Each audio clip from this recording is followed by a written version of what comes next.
ঠিক আছে, পরের জনকে যুক্ত করি তাইলে। মিস্টার খান আপনাকে যুক্ত করা হয়েছে, বলেন। ভাই ভালো আছেন? হ্যাঁ, ভালো আছি। আশা করি আপনিও ভালো। বলেন তাহলে। ভাই আমি মানে ২ টা বা ৩ টা পয়েন্ট নিয়ে কথা বলব। আমি একটু কনফিউজড যে মানে বিষয়গুলো ক্লিয়ার যায় একটু না জোরে আসলে। বলেন, একটু জোরে বলেন। আমার ইয়ারফোন আছে, আমি কি ইয়ারফোনটা খুলবো? আ একটু মাইক্রোফোনের কাছে এসে বললেই আমি শুনতে পাবো। কিন্তু এখন যেটা শোনা যাচ্ছে সেটা মোটামুটি ঠিক আছে। আচ্ছা ভাইয়া কোন ধর্মে মানে মৃত্যুর পরে কোনো শাস্তি নেই বা এরকম বিধান আছে? অনেক ধর্মই আছে। অনেক ধর্ম বলে হচ্ছে গিয়ে চক্রাকারে চলতেই থাকবে। আপনি মৃত্যুর হুম, পর আবার জন্ম নিবেন। পুনর্জন্ম হবে আপনার। চলতেই থাকবে, চলতেই থাকবে। অনেক ধর্ম আছে আবার মৃত্যুর পরে শাস্তি আছে। অনেক ধর্মে আছে মৃত্যুর পরে আপনি বিলীন হয়ে যাবেন। মোক্ষ প্রাপ্তি হবেন। আপনার আপনার মোক্ষ প্রাপ্তি হবে। আপনি এটা তো মনে হয় আ হিন্দু ধর্মে।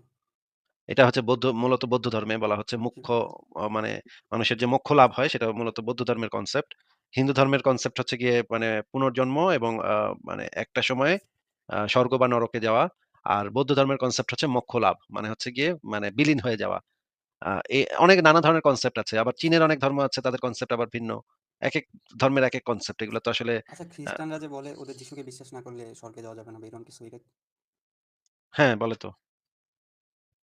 ও আচ্ছা আর 2nd পয়েন্ট যেটা বলতে চাচ্ছিলাম যে এই এখন কিছু মানুষকে দেখি যে ওরা কোরআনকে শুধু মানে হাদিসকে মানতে চায় না। সেই দিক দিয়ে যদি কোরআনকে মানি তাহলে তো ধর্মটা অনেক সহজ হয়ে যায়। যেমন নামাজটা কোরআন আমরা কোন সেন্স মেক করে না। কোরআনের কোন অর্থ হয় না। কোরআনের যদি itself জাস্ট কোরআন যদি থাকে তাহলে এটা যেকোনো মানুষ যেকোনো অর্থ তৈরি করে ফেলতে পারে। এটার অর্থ কোন আয়াতের কি অর্থ এটা বোঝার একমাত্র উপায় হচ্ছে এটার যে ব্যাখ্যা নবী মোহাম্মদ নিজে দিছে সাহাবীদের কাছে সেই ব্যাখ্যাটাই হচ্ছে কোরআনের ব্যাখ্যা। এছাড়া কোরআনের অর্থ যে কেউ এদিক সেদিক কইরা নাড়াচাড়া কইরা শব্দের অর্থ পাল্টায় দিয়ে যেকোনো কিছু বানায় ফেলাতে পারে। এটারে মনে করেন লেখা আছে তিল, ওইটারে তাল বানায় ফেলতে পারে যে কেউ। মানে বলবে এটার অনুবাদ মানে এটার অনুবাদ এটা হয়েছে, সেটার অনুবাদ সেটা হয়েছে। এগুলা বইলা যেকোনো অর্থ চেঞ্জ করে ফেলতে পারে। কোরআনে কি নামাজের কথা সরাসরি বলা আছে? হ্যাঁ, সালাত আদায় করার কথা বলা, সালাত কায়েম তো করার সেই কথা বলা সালাত আছে। মানে তো মানে প্রার্থনা করা বুঝাইছে। এই আমরা যে প্রচলিত নামাজটা পড়ি এটা আবারও কি তো এই যে এখন আপনি যে মানে ইয়াটা করতেছেন, যে কাজটা করতেছেন যে সেই সালাত বলতে কি সালাত বোঝানো হয়েছে?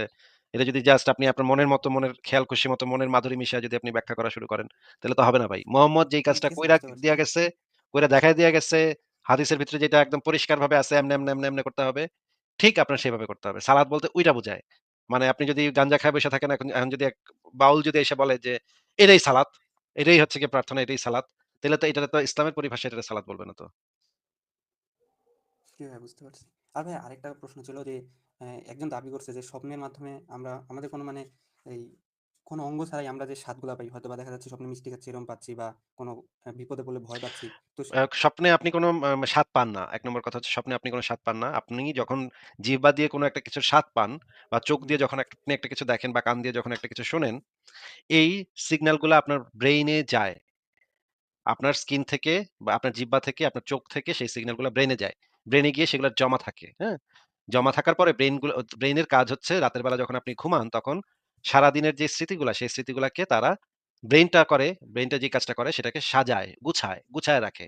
একটু অর্গানাইজ করে রাখে। এই কারণে অর্গানাইজ করার সময় অনেক স্মৃতি উপরের দিকে উঠে আসে, অনেক স্মৃতি নিচের দিকে চলে যায়। ঠিক আছে? যখন হুম, এই স্মৃতিটা কোনো একটা ধরেন ২ দিন আগে আপনি একবার মিষ্টি খাইছিলেন। সেটা আপনার মনে আছে। সেই স্মৃতিটাকে যখন ব্রেইন আ সুন্দর করে সাজায় এক জায়গায় রাখতেছে, রাখার সময় সেটা উপরের দিকে চলে আসতে পারে। উপরের দিকে চলে আসলে তখন আপনি সেটা স্বপ্নে দেখতে পারেন। স্বপ্নে সেই স্বাদটাও পাইতে পারেন। কারণ ওই স্মৃতিটা ব্রেইন সেভ করে রাখছে। ওই যে যখন ২ দিন আগে যখন খাইছিলেন সেই স্মৃতিটা, সেই টেস্টটা ব্রেইনটা সেভ করে রাখছে। সেই স্মৃতিটাকে সে এখন সুন্দর করে জায়গা মতো রাখার চেষ্টা করতেছে। তখন হয়তো আপনি সেই স্বপ্নটা দেখলেন। তখন আপনার মনে হইলো, "আরে! ওই মিষ্টির মতো তো লাগলো। ঐদিন আমি চমচম খাইছিলাম, ওই চমচমটার মতো তো লাগলো।" এটা হইতে পারে। কিন্তু স্বপ্নের ভিতরে আপনি কোন স্বাদ বা কোন গন্ধ বা কিছুই পান না। নাক দিয়ে অন্তত পান না। ব্রেইন দিয়ে পান। কারণ ব্রেইনে সেই স্মৃতিগুলা জমা থাকে। জি ভাই ধন্যবাদ ভাইয়া। ঠিক আছে? আর কি কোন প্রশ্ন আছে? না ভাইয়া। ঠিক আছে, ভালো থাকেন তাহলে। বিদায় জানাচ্ছি। আ পরের জনকে যুক্ত করি। জর্জিয়ান সেইলর আপনাকে যুক্ত করা হয়েছে। বলেন আপনি। Good evening mister Mohiuddin. হ্যাঁ, গুড ইভনিং বলেন। আ আমি একদিন আপনার লাইভ শুনছিলাম। সেদিন কথার মাঝখানে আপনি একটু বলেছিলেন যে, সায়েন্সের গড আলাদা, ধর্মের গড আলাদা। ধর্মের গডগুলো বিভিন্ন ধর্মে বিভিন্ন ব্যাখ্যা করা আছে। তো আ সায়েন্সে কি কোনো গড আমি এই ধরনের কোন কথা বলেছি বলে আমার তো মনে পড়ে না। সায়েন্সের আবার গড কি? তাহলে maybe I made a mistake. আচ্ছা, অন্য আরেকটা বিষয়ে আমার কোয়েশ্চেন ছিল। সেটা হচ্ছে যে, অ্যা পর্নোগ্রাফি। আমাদের দেশে বাংলাদেশে পর্নোগ্রাফিক সাইট গুলো অনেকদিন ব্লক ছিল। সেগুলো হচ্ছে সরকারিভাবেই বন্ধ করে দেওয়া হয়েছিল। সেগুলো আবার খুলে দেওয়া হয়েছে এই যে আন্দোলনের পরে। আর সরকারিভাবে কোনো বিবৃতি দিয়েছে কিনা সেটাও আমি শুনিনি। কিন্তু সেগুলো খুলে দেওয়া হয়েছে। সেগুলো এখন ইজিলি নরমালি অ্যাক্সেসিবল। তো আর ওয়েস্টে মেক্সিমাম ওয়েস্টার্ন কান্ট্রি গুলোতেই পর্নোগ্রাফি কিন্তু ইলিগ্যাল না। ওয়েবসাইট গুলোও অলওয়েজ ওপেন। তাদের আ পর্নোগ্রাফি আলাদা একটা ইন্ডাস্ট্রিও আছে। এমনকি খুবই ধনী ইন্ডাস্ট্রি। আ আ আমাদের যেমন অ্যা নাটক সিনেমার ইন্ডাস্ট্রি আছে, তাদের পর্নোগ্রাফি ইন্ডাস্ট্রি আছে। তো আমি জানতে চাইবো আপনার ফিলোসফি যে আপনি পর্নোগ্রাফিকে এই ইন্ডাস্ট্রিটা এই বিষয়টাকে আপনি কেমন চোখে দেখেন? এটা কি ভালো নাকি খারাপ? নাকি নির্দিষ্ট কিছু মানুষের জন্য ভালো, নির্দিষ্ট কিছু মানুষের জন্য খারাপ? বা ওয়েস্ট কেন এটাকে লিগ্যালি ওপেন করে রেখেছে? এটা আদৌ এর কোনো পজিটিভ আচ্ছা, সাইড অনেক আছে কিনা? অনেক লম্বা হয়ে যাচ্ছে। আপনার প্রশ্ন অনেক লম্বা। এত লম্বা হয়ে গেলে তো ভাই প্রশ্নের উত্তর দেওয়া কঠিন হয়ে যাবে। আ আচ্ছা, যে কয়টা বললাম পয়েন্ট সেগুলো নিয়ে একটু কথা বলি তাহলে। পর্নোগ্রাফিতে যদি একটা ছেলে বা একটা মেয়ে যদি অ্যাক্টিং করে, তারা যদি স্বেচ্ছায় অ্যাক্টিং করে, তাহলে আপনার প্রবলেম কোথায় ভাই? না, অবশ্যই আমার প্রবলেম নেই যদি কেউ সে নিজের ইচ্ছায় এটা করতে যায়। নিজের ইচ্ছায় আমি সে অ্যাকচুয়ালি যারা ওটাকে এটা করছে তাদের কথা বলছি না। একটু অডিয়েন্স আস্তে, দের আস্তে, কথা আস্তে, বলছি। আস্তে, আস্তে, আস্তে, আস্তে। আগে ওইটা আমাদের মানে করতে হবে যে যারা অভিনয় করছে তারা তো কারো কোনো ক্ষতি করতেছে না। তারা তো কোনো হুম, দুর্নীতি করতেছে না, কারো বাসায় গিয়ে হামলা করতেছে না। জাস্ট একটা রুমের ভিতরে ২ জন মানে আনন্দ করতেছে এবং একটু চিৎকার চেঁচামেচি করতেছে। এটা ভিডিও করতেছে। এইটাতে তো তারা কারো ক্ষতি তো করতেছে না, তাই না? না, না অবশ্যই না। ক্ষতি হবে তখন যদি এরকম দেখানো হয় যে একটা মেয়েকে জোর করে ধরে আনা হইছে এবং বা তাকে এমনভাবে তাকে ব্ল্যাকমেইল করা হচ্ছে যে সে এটা করতে বাধ্য হইছে। তখন সেটা একজনের ক্ষতি বা একজনের অধিকার লঙ্ঘন করা হইলো। সেইটাকে আমরা আ সেইটাকে আমরা সাপোর্ট করতে পারি না। কারণ এখানে একজনের উপরে কর্তৃত্ব আরোপ করা হইছে, একজনের উপর মানে কন্ট্রোল করা হইছে একজনকে। যেটা সে নিজে কনসেন্ট দেয় নাই, সেটা তার কাছ থেকে আদায় করা হইছে। তাকে সেইটা করতে বাধ্য করা হইছে। এইটা হবে খারাপ। কিন্তু যতক্ষণ পর্যন্ত সে নিজ ইচ্ছায় সেই কাজটা করতেছে, তারা তো কারো কোনো ক্ষতি করতেছে না। তাহলে তাদের তো এখানে কোনো ধরনের কোনো নেই। কোনো সমস্যা আমি দেখতে পাচ্ছি না। আপনি যদি কোনো সমস্যা পান তাহলে আপনি আমাকে বইলেন। তবে এক ধরনের পর্নোগ্রাফি আছে যে পর্নোগ্রাফিতে এমনভাবে দেখানো হয় যে একজন নারীকে একটা বস্তু হিসেবে দেখানো হয়। যে জিনিসটা মনে করেন একটা ও শিশুর জন্য বা একটা কম বয়সী ছেলের জন্য সেই জিনিসটা তার কাছে একটা ভুল মেসেজ যায়। সেই মেসেজটা হচ্ছে যেমন ধরেন একটা নারীকে যদি এমনভাবে উপস্থাপন করা হয় যে সে সারাক্ষণ খাই করতেছে। মানে দেখা গেল যে বাসায় পিজ্জা ডেলিভারি বয় আসছে তার সাথেও সে করতেছে। দেখা যাচ্ছে পানির কল ঠিক করতে আসে তার সাথেও করতেছে। পাশের বাসার উ উ কুদ্দুস তার সাথেও করতেছে। আ ব ওই বাসার মানে করিম সাহেব তার সাথেও করতেছে। দারোয়ানের সাথে করতেছে, মালির সাথে করতেছে। এই যে এইভাবে যদি দেখায় তাহলে এই ধরনের দৃষ্টিভঙ্গি একটা নারী সম্পর্কে এই ধরনের দৃষ্টিভঙ্গি মানুষের মানসিকতা এমনভাবে তৈরি করে যে নারী মাত্রই একটা ভোগ্য বস্তু তাকে সে সারাক্ষণ খাই করতে থাকে। এখন এই ধরনের অবাস্তব যদি মানে পর্নোগ্রাফি হয়, এই ধরনের অবাস্তব কথাবার্তা যদি ওইটার ভিতরে থাকে, এরকম অবাস্তব স্টোরি যদি এটার ভিতরে থাকে, সেইটা ক্ষতিকর হবে। কারণ সেটা হচ্ছে একজন মানুষের সম্পর্কে ভুল মেসেজ বা ভুল ধারণা অন্য মানুষকে দিচ্ছে। এই ধরনের সিনেমা দেখে একটা বাচ্চা বা একটা কম বয়সী ছেলে ভাবতে পারে যে তার পাশের বাসায় যে একটা ভাবি আছে, সেও মনে হয় এরকম। সে গিয়ে বলতে পারে, "ভাবি, আমি আসছি। হ্যাঁ, আমার সাথে করো।" হ্যাঁ? এখন ভাবি তো হয়তো এবং সে এমনও হইতে পারে সেই ছেলে ৩-৪ টা বন্ধু-বান্ধব নিয়ে ভাবির সাথে দেখা করতে গেছে। "ভাবি, আমি তো এই সিনেমাতে দেখছি সব ভাবিরাই এরকম করে। তুমি করো না কেন? তুমি করবা না কেন?" এই ধরনের উদ্ভট ফ্যান্টাসি যদি মানে যেগুলাতে ফ্যান্টাসাইজ করা হয়, অতিরিক্ত আ রগরগে করা হয় সেই ধরনের সিনেমাগুলা ক্ষতিকর। সেই ধরনের সিনেমাগুলা নারীর প্রতি দৃষ্টিভঙ্গি, বাজে দৃষ্টিভঙ্গি তৈরি করে। এমনকি এটা যদি পুরুষের ক্ষেত্রে হয়, পুরুষের ক্ষেত্রেও বাজে দৃষ্টিভঙ্গি তৈরি করে। পুরুষ যদি দেখা যায় যে একটা পুরুষ যারে সামনে পাইতেছে তার সাথেই শুরু করে দিচ্ছে। যারে পাইতেছে মানে বাসায় মেহমান আসতেছে তাদের সাথে করতেছে, কাজের মহিলার সাথে করতেছে, অমুকের সাথে করতেছে, তমুকের সাথে সবার সাথে লাগাতার করে যাচ্ছে। এই ধরনের পুরুষদের সম্পর্কে এই ধরনের ধারণা পুরুষদের সম্পর্কে ভুল মেসেজ সমাজের মানুষের কাছে দেয়। যারা একটু কম বয়সী তাদের কাছে ভুল ধারণা তৈরি করে। এই ধরনের জিনিস করাটা থেকে বিরত থাকতে হবে। এই ধরনের জিনিস যদি কেউ করে তখন সেইখানে একটা রেস্ট্রিকশন আরোপ করা যায় যে এই ধরনের উদ্ভট গল্প, এই ধরনের অবাস্তব গল্প যেন যেটা মানুষের সম্পর্কে আ ভুল ধারণা তৈরি করে মানুষ সম্পর্কে, এই জিনিসগুলাকে আমরা বন্ধ করতে পারি এই যুক্তিটা দিয়ে। কিন্তু সেখানে যদি একটা প্রাপ্তবয়স্ক নারী-পুরুষ যদি স্বেচ্ছায় মানে পরস্পর করা শুরু করে, সেখানে আমি তো কোনো সমস্যা দেখি না। তাদের পক্ষ থেকে তো অন্তত কোনো সমস্যা নাই। এখন যারা দেখতেছে দেখার সময় দেখতে হবে যে তারা যে রেটিংটা আছে সেই রেটিংটা ঠিকভাবে ফলো করতেছে কিনা।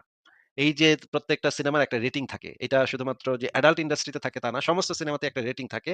পিজি, তারপর PG-13 তারপরে যে মানে 18, 16, 12 এরকম একটা রেটিং থাকে। পৃথিবীর সমস্ত দেশে এই রেটিংটা ফলো করা হয়।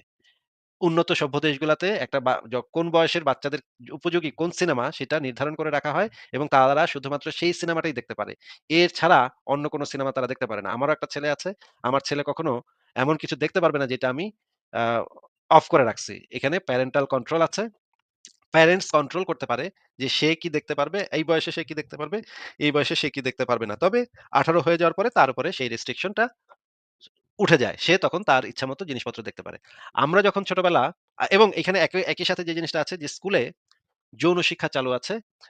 তাদের স্কুলে তাদের টিচাররা রেগুলার তাদেরকে খুব সুন্দরভাবে বুঝায়, সুন্দরভাবে জানায় যে কিভাবে এই কাজগুলা করতে হবে। নিজের বডিকে ঠিক রাখতে হবে। নিজের বডির কোন পার্ট দিয়ে কি করতে হয়, কি করা যায় সেগুলা সেখানে শেখানো হয় এবং এই জিনিসগুলা নিরাপদে কিভাবে করতে হয় সেই সবকিছুই তারা স্কুল থেকে সেই শিক্ষাটা লাভ করে। এই কারণে এই সমস্ত দেশে, সভ্য দেশে এগুলো নিয়ে তেমন কোনো বড় সমস্যা হয় না। কিছু সমস্যা হয় কিন্তু সেগুলো ট্যাকেল করা যায়। কিন্তু বাংলাদেশে আমরা যখন বড় হয়েছি তখন আমাদের কোনো যৌন শিক্ষা ছিল না। আমাদেরকে কেউ কখনো বলে নাই যে, "তোমরা এই যে এইটা মানে এইটা, এই জিনিসটা মানে এইটা।" হ্যাঁ? এগুলা আমরা এলাকার দোস্ত বন্ধু, বড় ভাই এদের কাছ থেকে জেনে শিখছি। হ্যাঁ?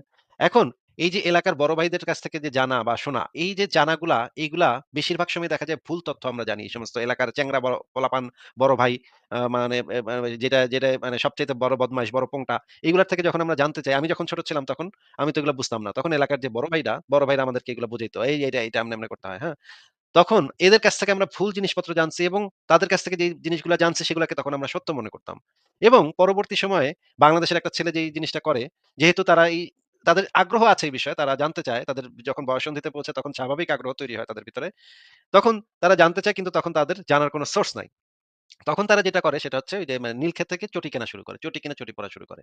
এই চটি পড়তে গিয়ে সেখানে আরো বীভৎস ভয়ংকর সব উল্টাপাল্টা জিনিসপত্র সব লেখা। যেগুলা আমি একটু আগে যেটা বললাম যে ফ্যান্টাসাইজ করা হয় যে মানে ফুপা, খালা, মামা, চাচী ইত্যাদি সব আশা থেকে সে করে বেড়াচ্ছে। এই রকমের একটা উদ্ভট কথাবার্তা এখানে ওই সমস্ত বইতে থাকে। এগুলা থেকে যখন মানুষ এই যৌন শিক্ষাটা লাভ করার চেষ্টা করে তখন তো আরো বড় বিপদ ঘটে। যৌন শিক্ষা তো সে লাভ করতেই পারে না বরঞ্চ তার অশিক্ষা কুশিক্ষা বেড়ে যায়। এখন এই সমস্ত জিনিসের কারণে মানুষ নানা ধরনের উদ্ভট কাজকর্ম করে, নানা ধরনের প্রবলেম ক্রিয়েট করে। এই জিনিসগুলার প্রধানতম কারণ মোটেও পর্নোগ্রাফি না। এগুলার প্রধানতম কারণ হচ্ছে যৌন শিক্ষার অভাব। যদি আমাদের দেশে স্কুল থেকে, মাদ্রাসা থেকে বাচ্চাদেরকে ছোটবেলা থেকেই নিজেদের বডি কোনটা কি এবং কোন জায়গায় হাত দেয়া যাবে, কোন জায়গায় হাত দেয়া যাবে না, কোন জায়গায় কে টাচ করতে পারবে, কে টাচ করতে পারবে না, কোনটাকে গুড টাচ বলে, কোনটাকে ব্যাড টাচ বলে, কে আমার মাদ্রাসার হুজুর যদি রাতের বেলা আমারে মানে রুমে ডাইকা সরিষার তেল মালিশ করতে বলে তাইলে সে করবে কি করবে না, মাদ্রাসার হুজুরে যদি তার প্যান্ট খুলতে বলে তাহলে সে খুলবে কি খুলবে না, কোন জিনিসটা ধরা যাবে, কোন জিনিসটা ধরা যাবে না। এই জিনিসগুলা যদি স্কুল থেকে তাকে শিখায় দেয়া যাইত, তাহলে অনেক সমস্যার সমাধান হয়ে যাইত। তখন তাদেরকে ওই পর্নোগ্রাফিতে কি আছে, চটিতে কি আছে আর এলাকার পোংটা বড় ভাই সে কি বুঝাইছে এগুলোর উপর নির্ভর করতে হইতো না। তারা সুশিক্ষাটা লাভ করতে পারত। যে এই বিষয়ে যে সুশিক্ষাটা, সেই শিক্ষাটা লাভ করতে পারত। আমি মনে করি পর্নোগ্রাফি কোন সমস্যা না। পর্নোগ্রাফি মানুষ যদি চায় তাহলে সে দেখতে পারে। যেটা হচ্ছে অ্যাডাল্ট ইন্ডাস্ট্রিতে যেই আ কমার্শিয়াল যে পর্নোগ্রাফি আছে সেগুলো মানুষ দেখতেই পারে। সেটাতে কোন সমস্যা নেই। এবং কিছু ক্ষেত্রে সেটা আবার ভালো যদি সে একজন একা মানুষ থাকে, একা মানুষ হয়ে থাকে তাহলে তার জন্য তো এটা দরকার। এটা মানে মাঝে সে দেখে সেই জিনিসটা মানে সেই আনন্দটা উপভোগ করতে পারে। কিন্তু যদি এরকম হয় যে তাহলে এই যে মানে কিন্তু যদি এরকম হয় যে সে এটার প্রতি অ্যাডিক্টেড হয়ে পড়ছে, মারাত্মকভাবে অ্যাডিক্টেড হয়ে পড়ছে, তখন এটা সমস্যা তৈরি করতে পারে। এখন এই অ্যাডিকশন থেকে তাকে কিভাবে বের করা যায়, অ্যাডিকশন থেকে তাকে কিভাবে মুক্ত করা যায় সেটার জন্য যৌন শিক্ষার দরকার। স্কুল থেকেই যে যৌন শিক্ষাটা দেয়া উচিত। তার মানে আমি যেটা বলতে চাচ্ছি যে অতিরিক্ত সমস্ত কিছুই খারাপ। একই সাথে পর্নোগ্রাফিও অতিরিক্ত খারাপ। কিন্তু সে যদি একটা এই জিনিসটাকে নিয়ন্ত্রণ করতে পারে তাহলে সেটা তার কারো জন্যই খারাপ না। তবে এইজ রেটিংটা যেটা আছে সেইটা দেখে তখন তার সেই জিনিসটা দেখতে হবে। যেই এইজের জন্য যেটা উপযুক্ত সেটাই দেখতে হবে তাকে এবং স্কুল থেকে অবশ্যই যৌন শিক্ষা চালু করতে হবে। যেটা চালু করলে এই সমস্যাগুলো থেকে অনেকাংশেই মানুষ মুক্ত হতে পারে। জিওর্জিয়ান সেলর আপনি কি আর কিছু বলবেন? হ্যাঁ, আরো একটা বিষয় আছে। অনেকটাই রিলেটেড যে বিষয়ে কথা বললেন সেটার মতোই। মানে সেটার সাথে রিলেটেড। আমি যখন ইউনিভার্সিটিতে পড়াশোনা করেছি, তখন আমার কিছু মেয়ে ক্লাসমেট ছিল, যারা পুরো ৪ বছর অনার্স পড়া অবস্থায় তাদের চেহারা কখনো দেখায়নি। কাউকেই না। ক্লাসমেটদেরকেও না, ইউনিভার্সিটিতে কোথাও না, এমনকি টিচারদেরকেও না। কখনো যে প্রেজেন্টেশন থাকে, যেটা ক্লাসের একটা কাজ, সেই প্রেজেন্টেশনে টিচারদের সাথেও তাদের একটা কনফ্লিক্ট হতো যে তারা কেন তাদের চেহারা দেখাবে না। স্যাররা অনেক সময় বলত যে, "চেহারা দেখানো তো যায়।" কিন্তু তারা কখনো চেহারা দেখাতো না। আমি খুব ক্লোজলি একজনকে জিজ্ঞেস করেছিলাম যে, "আমি জানতে চাই যে তোরা চেহারা কেন দেখাস না?" তো একজন বলেছিল, এখন সে কতটা জেনে বলেছে বা কতটা না জেনে বলেছে, সে জাস্ট তার কথাটা বলেছে। তবে আমার কাছে কথাটা লজিক্যাল মনে হয়েছে। কিভাবে লজিক্যাল মনে হয়েছে আমি সেটাও বলছি। সে আমাকে যেটা বলেছিল যে, "চেহারা দেখালে কি হয়?" ছেলেরা আপনি এই যে এই বিষয়ে কথা বলার সময় যে ফ্যান্টাসি শব্দটা ব্যবহার করলেন, এই ফ্যান্টাসি শব্দটা সেও ব্যবহার করেছিল। সেও বলেছিল যে ছেলেরা মাস্টারবেট করার সময় একটা ফ্যান্টাসাইজ তৈরি করে মনে, মনে কল্পনায়। আর তখন সে ঠিক এ যে মেয়ের প্রতি তার আমি তো আকর্ষণ এটা থাকে বলিনি। আমি এটা বলি নাই। আমি বলেছি যে না উদ্ভট আপনি ফ্যান্টাসি। ফ্যান্টাসি শব্দটা অন্য বিষয়ে অন্য কারণে আমি ইউস বলেছি করেছেন সেটা উদ্ভট, আমি বুঝেছি। উদ্ভট ফ্যান্টাসি। এই ফ্যান্টাসির সাথে তো ওই ফ্যান্টাসির ফ্যান্টাসি তো না, মানুষ না করতেই পারে। জি, জি অবশ্যই, ফ্যান্টাসি করা অবশ্যই। তো খারাপ কিছু না। ফ্যান্টাসি করা খারাপ। আচ্ছা আমি আমার প্রশ্নটা শেষ করি, কমপ্লিট করি তারপরে ফ্যান্টাসি আলোচনায় আসি। ফ্যান্টাসি করাটা খারাপ কিছু না। ফ্যান্টাসি মানুষ করতেই পারে। কিন্তু এই উদ্ভট ফ্যান্টাসি যেগুলো আছে, যেগুলো হচ্ছে একজন মানুষকে ছোট করে, একজন মানুষকে নিচু করে, একজন মানুষ হিসেবে মানুষের যে ডিগনিটি আছে, সেই ডিগনিটিটা নষ্ট করে, সেই ধরনের ফ্যান্টাসির কথা আমি বলেছি। তাহলে আমি যেটা বলতে যাচ্ছি আপনি হয়তো আগেই সেটা বুঝে ফেলেছেন। তাহলে আমি যেটা বলতে চাচ্ছি সেটা কি উম I mean বলেন কি legitimate? বলতে চাচ্ছেন বলেন। আচ্ছা আমি যেটা বলছিলাম আরকি। আমি তো শেষ করি নাই। তো সে বলেছিল যে ছেলেরা মাস্টারবেট করার সময় যে ফ্যান্টাসিটা কল্পনা করে, সেই সময় সে তার সে যে চেহারার প্রতি আকৃষ্ট, সেই চেহারার সাথে কোন মেয়ের চেহারা মিলে গেলে তখন আর সেই চেহারাকে চিন্তা না করে সে সরাসরি সেই মেয়েটাকেই চিন্তা করতে শুরু করে। তো এটা আমিও কে তো বলছে? এটা খুবই নিকৃষ্ট ধারণা। মানে আপনার সাথে যে মেয়েদের সাথে পরিচয় হয়েছে তারা মানে ছেলেদের সম্পর্কে অত্যন্ত নিচু মন মানসিকতা পোষণ করে। তার মানে তারা আসলে বলতে চাচ্ছে যে আপনি এমনই একটা আপনাকেই আসলে বলেছে যেহেতু আপনাকেই সে মনে করে আপনি এতই নিকৃষ্ট চরিত্রের যে আপনি মাস্টারবেট করার সময় তাকে চিন্তা করবেন। এইটা বলে আপনাকে ছোট করেছে। এটা আপনার অত্যন্ত মানে আপনার জন্য অত্যন্ত অপমানজনক, অত্যন্ত লজ্জাজনক ব্যাপার। মানে আপনি এই কথাটা শুনে কিভাবে আবার তার কাছ থেকে তাকে একটা গালি না দিয়ে আপনি কিভাবে আসছেন সেটাই তো আমি বুঝতেছি না। আমি তো হইলে একদম সাথে, সাথে একটা মানে মানে খুব খারাপ গালি দিয়ে সে আসতাম। আমাকে উদ্দেশ্য কারণ করে বলছিল না। সে এটা ছেলেদেরকে আপনি ছেলে না? জি অবশ্যই। ও আপনি ছেলে। তাহলে ছেলেদের আমাকে উদ্দেশ্য করে বলছিল না ছেলেদেরকে উদ্দেশ্য করে বলছিল এই কথাটার মানে বুঝলাম না না। মানে সে সমস্ত আপনি যেটা বলছিলেন যে আমাকে বলছিল। অ্যাকচুয়ালি আপনি ডাইরেক্ট ছেলে কিনা? সরাসরি আপনি ছেলে কিনা? আরে ভাই, হ্যাঁ, অন্তর্ভুক্ত বুঝ কথা। অবশ্যই। ছেলেদের বলতে তো তাহলে তার মধ্যে ছেলেদের আমিও যখন পড়ব। বলল তখন আপনি পড়েন না? তাহলে আপনার কোনো আত্মসম্মান বোধ নাই?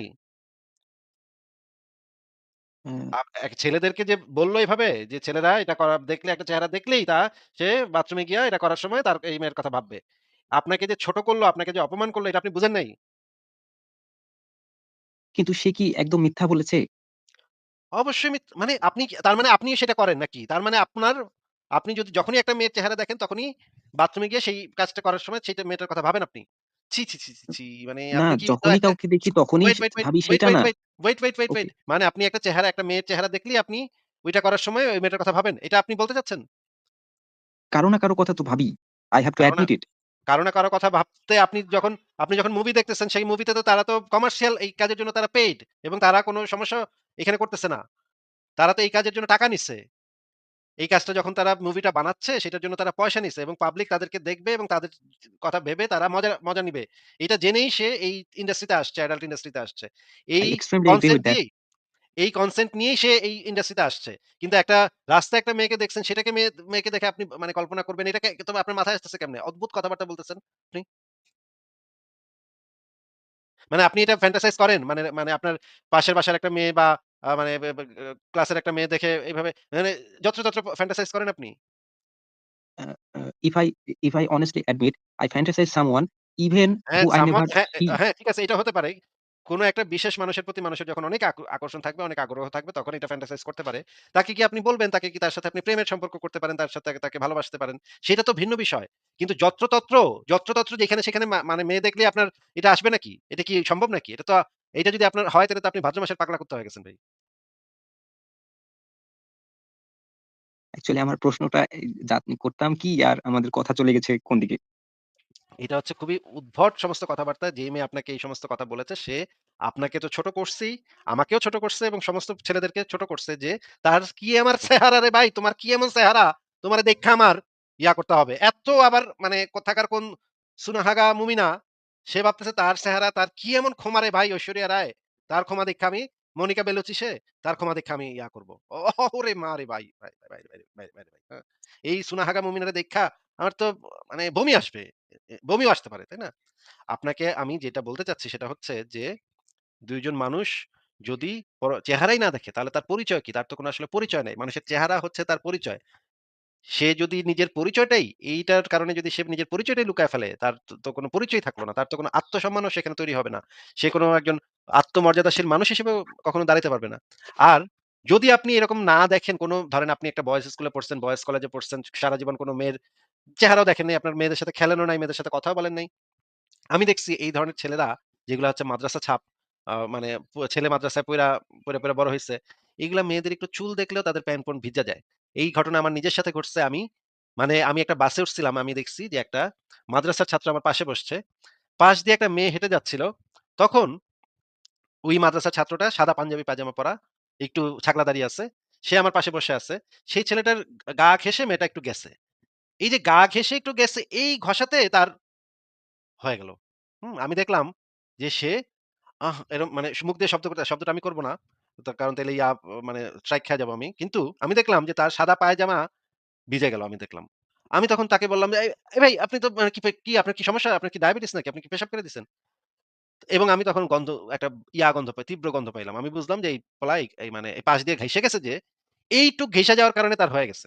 এখন এইটুক ঘেইসা যাওয়ার কারণে যার এই কাজ হয়ে যায়, এই পোলা বৈবাহিক জীবনে করবেটা কি? বৈবাহিক জীবনে মানে করবেটা কি এটা তো আমি বুঝি না। সে তো দেখলেই তো তার সবকিছু হয়ে যাবে। তখন তো মানে যখন মাঠে খেলতে নামতে হবে, সে তো খেলতে পারবে না। সে তো হচ্ছে ১ম ৩ সেকেন্ডে তার কাম শেষ।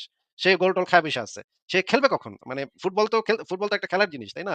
মানে আপনি এই পারে গোল দিবেন, ওই পারে গোল দিবেন। অনেকক্ষণ ধরে দৌড়াদৌড়ি করে মানে খেলবেন। তারপরে গিয়ে গোল দিবেন। আপনি তো সেটা পারবেন না ভাই। আপনার তো সেই পরিস্থিতিতে যাওয়ার আগেই আপনার মানে কাম কাজ সারা হয়ে যাবে। তো জ জিয়র আ জর্জিয়ান সেলর ভাই, আপনার যদি এই যে মানে কারো সাথে দেখা সাক্ষাৎই কখনো না হয়, তাহলে আপনার মেন্টালিটি হবে এরকম যে আপনি হয়তো একটু চুল দেখছেন, একটু আঙ্গুল দেখছেন, একটু আ মানে হয়তো শাড়িটা একটু এদিক সরছে, আপনার হয়ে গেছে। আপনার তো মানে আপনার পুরো জীবনটাই তো একটা বিকৃত জীবন হয়ে যাবে। মানে এবং তারপরে আরো যেই ঘটনা ঘটতে পারে, তখন দেখা যাবে যে কোন মেয়ের সংস্পর্শ আপনি না পেয়ে দেখা যেতে পারে আপনি তখন আপনি যদি মাদ্রাসায় পড়ালেখা করে থাকেন, তখন দেখা যাবে ছোট, ছোট বাচ্চাদেরকে রুমে ডাকাডাকি শুরু করছেন। যে, "আয় আমার তেল দিয়া যা, সরিষার তেল দিয়া যা।" এই ধরনের নানা বিকৃত জিনিস তখন আপনার ভেতর থাকে। আপনার যদি একটা সুস্থ জীবন না থাকে, সুস্থ একটা সম্পর্ক না থাকে, পারস্পরিক সম্মানের এবং পারস্পরিক মানে বন্ধুত্বের যদি একটা সম্পর্ক না থাকে মেয়েদের সাথে, তাহলে তো আপনার একটা অসুস্থ বিকৃত জীবন আপনার তৈরি হবে। এবং তখন দেখা যাবে মেয়ে শব্দটা, মেয়ের গলা শুনেই অনেকের নাকি মেয়ের গলা শুনেই নাকি টাস করে হয়ে যায়। হ্যাঁ? আপনি যদি সেই জীবন বাইছে নিতে চান, তাহলে তো আমার কিছু বলার নাই। কিন্তু এটা তো একটা প্যাথেটিক জীবন হবে। ফারাজ ভাই, অনেক ধন্যবাদ আপনাকে আসার জন্য। ফারাজ ভাই, আপনাকে আমার শুরুতে একটা প্রশ্ন। এই যে মানে যারা জীবনে কখনো মেয়ের সংস্পর্শে আসে না, মেয়েদের সাথে কথাবার্তা নাই, খেলাধুলা নাই, মেয়েদেরকে কখনো দেখেও নাই। এদের এদের তো সাধারণভাবেই যে জিনিসটা হয় যে মেয়ের একটু টাচ লাগলেই এদের কাজ হয়ে যায়। এরকম কি আপনি কখনো দেখছেন ফারাজ ভাই? তো এগুলো তো ভাই উদাহরণ ভরি ভরি আছে, তো নতুন না ভাই। হাজারো উদাহরণ আছে না এরকম আমাদের সোসাইটিতে, এরকম তো উদাহরণ ভরি ভরি। আমার একটা বন্ধু ছিল ফারাজ ভাই, মানে মানে ছাদের উপরে মেয়েদের যে আন্ডার গার্মেন্টস শুকা দিত, এগুলা দেখে হয়ে যেত। আমাদের কিন্তু ফেসবুকে একজন এগুলা ইয়াও আছে। বললেন না ভাই, এগুলা বললে আমার অন্য জিনিস মনে পড়ে, ওই যে উপর থেকে একটা সেটাই। ট্রাক নিচে। সেটাই বলতেছিলাম যে এই যে আমার ফেসবুকে কিন্তু একজন আছে যে হচ্ছে গিয়ে আ পেন্টি শুকা কমিউনিস্ট, হ্যাঁ? সে কিন্তু মেয়েদের ব্রা পেন্টি এগুলা সংগ্রহ করে। ওগুলা দেখে তার হয়ে যায়। ওগুলা দেখেই তার কাজ হয়ে যায়। মানে কি একটা অবস্থা। আবার আমি জানি যে এই যে মানে মেয়েদের ফারাজ ভাই, আপনার এখান থেকে অনেক সাউন্ড হচ্ছে। এখন হচ্ছে আসিফ ভাই। একটু পিছন থেকে একটু ঘসঘস শব্দ হচ্ছে। আচ্ছা, যেটা আমি বলতেছিলাম যে অনেকে আছে আবার ওই আমি তখন মানে বয়স একটু কম ছিল। বসুন্ধরা তখন নতুন, নতুন শুরু হইছে। বসুন্ধরাতে মেয়েদের পুতুল টানানো থাকতো ওই জায়গায়, বুঝছেন?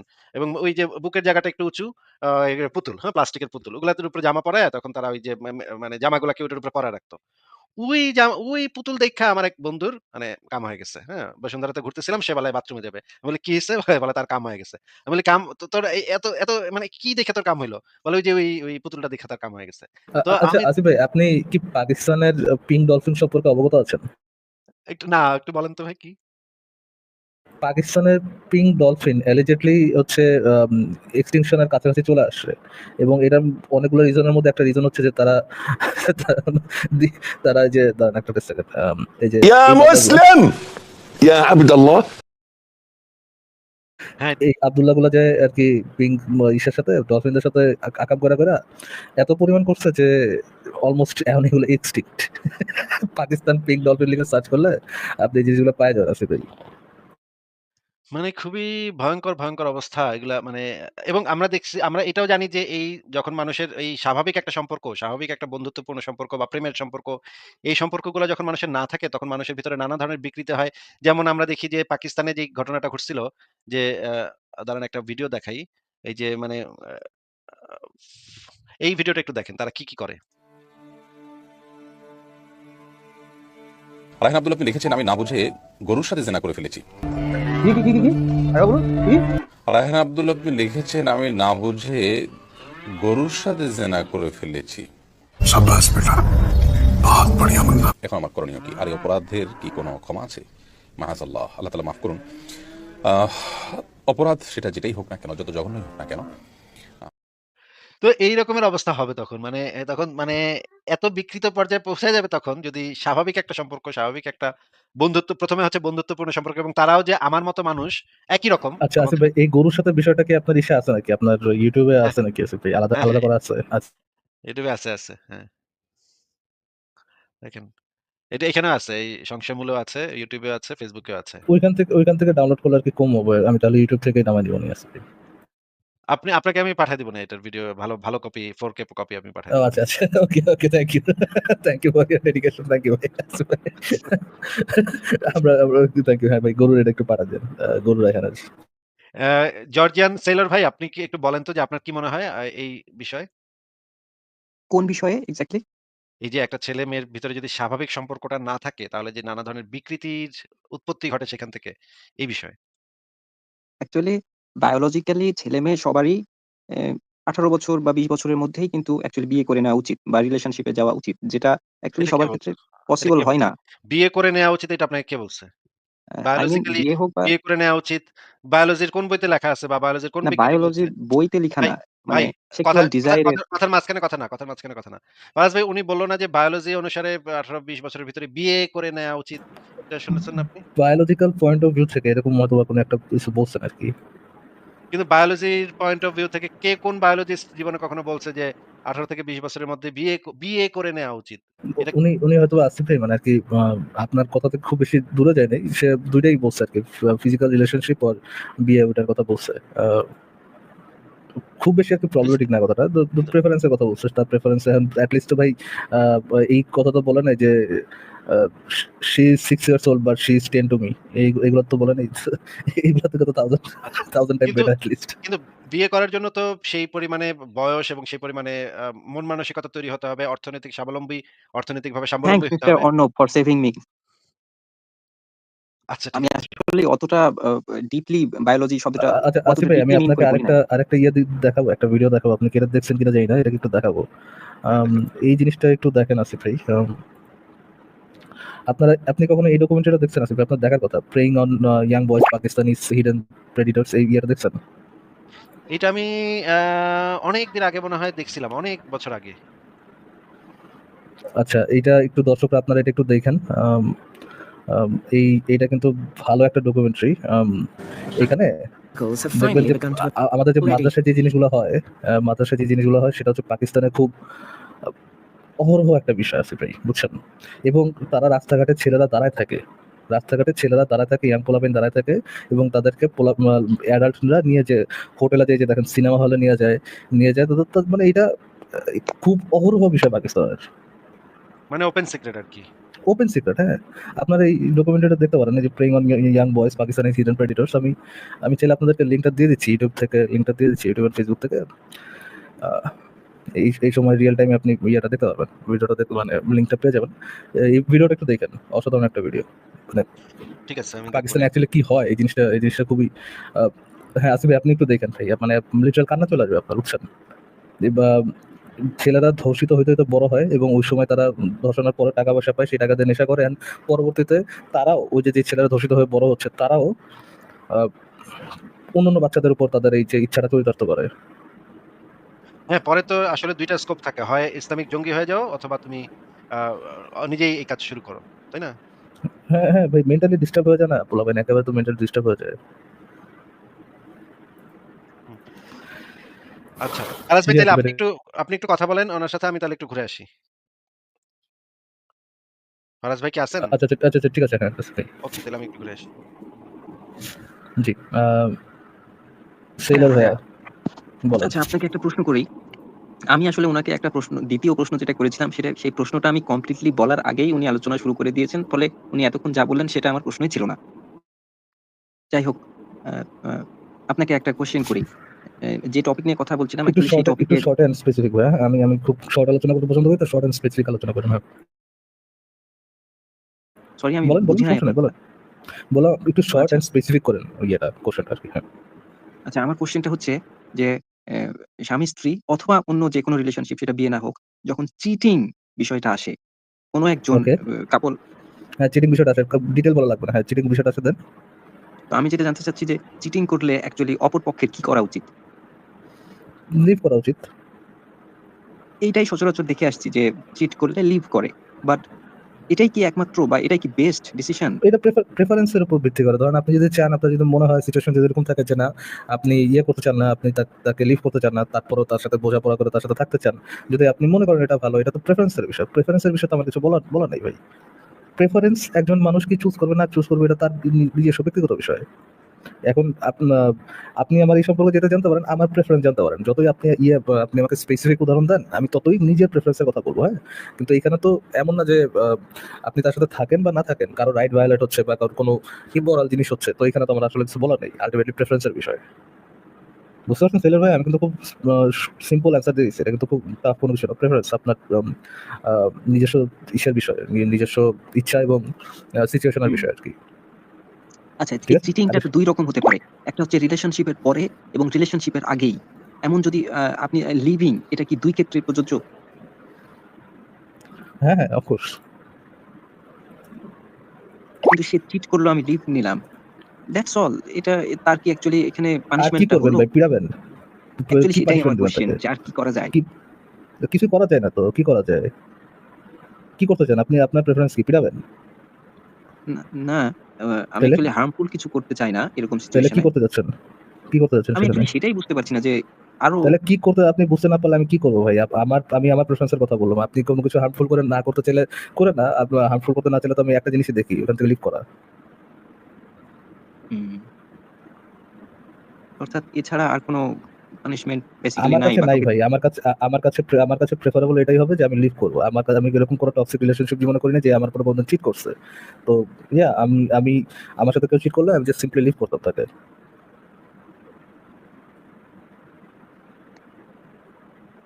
ঠিক আছে? আর কিছু বলবেন সেলার ভাই? না, ওকে, থ্যাংক ইউ। টেক কেয়ার ভাই। বাই। আচ্ছা, আপনারা এই জিনিসটাও দেখতে পারেন। পাকিস্তান হচ্ছে একটা খুব কিউট দেশ। এই জিনিসটাও দেখতে পারেন। Where is it? দাঁড়ান।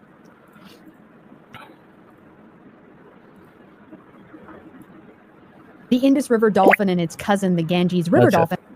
In Pakistan, the rare Indus River pink dolphin is nearly extinct. Indus রিভারের পিঙ্ক ডলফিনটা রিয়ালি মানে তারা করতে করতে এক্সটিংক্ট করে ফেলাইছে।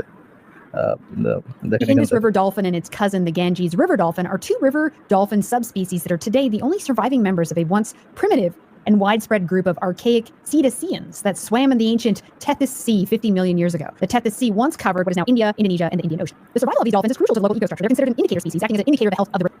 তো বলতেছে এখানে আরকি কোথায় পাওয়া যায়, এই পিঙ্ক ডলফিনগুলো Not পাওয়া good. যায় কোথায়? Not good at all. Local humans are all to blame for that. And while some may try to blame British colonialists for building low-level dams as the reason for this dolphin's decline, Imtiaz Mahmood tells another story. Pakistanis have raped the Indus River pink dolphin species to near extinction. They rape these dolphins because when they're young, they have small pink have raped the Indus River pink dolphin species near to extinction. এই হচ্ছে আমাদের দিদি ভাইদের অবস্থা। কি cute দিদি ভাই আমাদের। ফাইন। এই হচ্ছে আমাদের দিদি ভাইদের অবস্থা। ওকে, দেখি নেক্সট